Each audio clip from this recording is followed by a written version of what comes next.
Fortnite is being sued again. This is from GameSpot.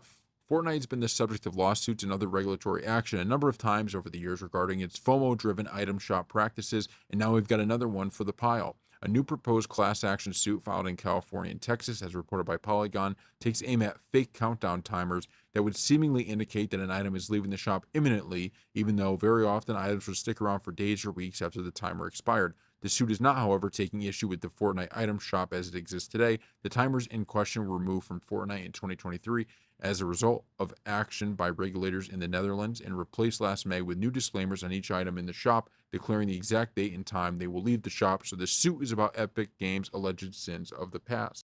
Before 2024, the Fortnite item shop was much more nebulous place. Players were simply never told how long things would stay in the shop when something appeared. It might stay for a day, a week, or a month, but there's no sure way to know. Sometimes the official Fortnite Twitter would announce that an item would be leaving, but those warnings usually come just hours before they left. Likewise, data miners could tell what sections the shop would have when it reset, but not until just 2 hours before. And on top of that, the only way to buy things is by actually being inside the game, which made it more difficult to make snap purchases and required players to keep the game installed and updated in case something they wanted returned.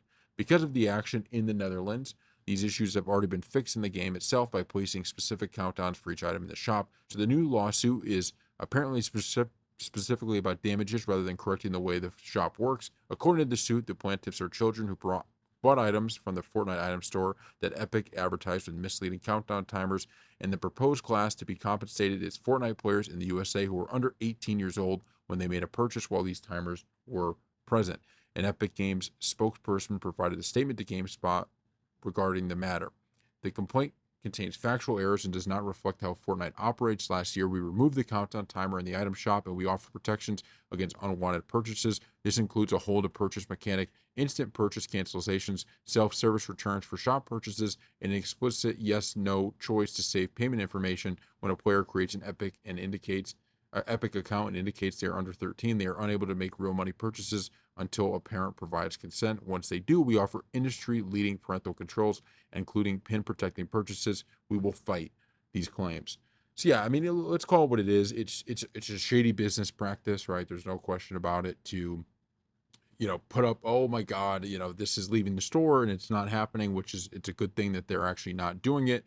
We'll see what this, I don't really want to make any judgments on this until we see what the actual court case looks like and what's in these documents and all of that other stuff, because you just don't know what's true and not true until it goes through the process. So hopefully it goes through the process and we figure out, what the truth of this is.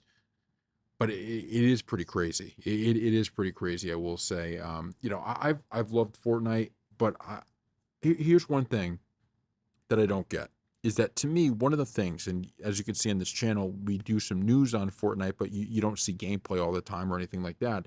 And one of the big things that holds me back from really getting back into Fortnite and playing it a lot is the fact that their store is so it's constantly changing and you have to wait for stuff to go back in. Whereas if they just had this giant store filled with everything that you could have and all the battle passes, you could buy them and keep playing through all of them, I would probably be putting up footage of Fortnite right now, just because it would be a fun thing you could do. But the fact that I already know I missed out on all of this stuff that I may want, it just makes me feel like, all right, well, I missed it in a way, and I used to, when it first came out, I did play it a ton, but you just go through phases. You're never going to be sitting there for the entirety of it playing every season. If they had the ability for you to go back and do all that stuff, I think it would be a lot better. And, sometimes these companies, they just look at it from the standpoint of, well, how can we make the most money? And sometimes that kind of short term, like, can we get more purchases by doing this? It actually hurts you in the long run, because now people like me who may be spending money on the game and buying every battle pass from, the first all the way to the last, I can't do that because it's not available. So you're losing all that kind of money. So thank you all for watching.